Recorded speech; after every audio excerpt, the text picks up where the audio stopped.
பகை பழகும் எறும்பு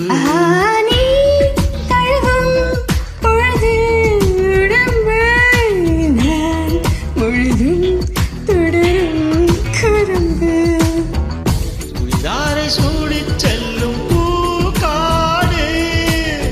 தொடும்போது தூரல் சிந்தும் மார்போடு பகல் வேஷம் தேவையில்லை பாய் போடு பலியாடலானும் இல்லை தேங்கோடு ஒரு விழி எரிமலை மறுவிழி அடைமழை பரவசம் உயிரோடு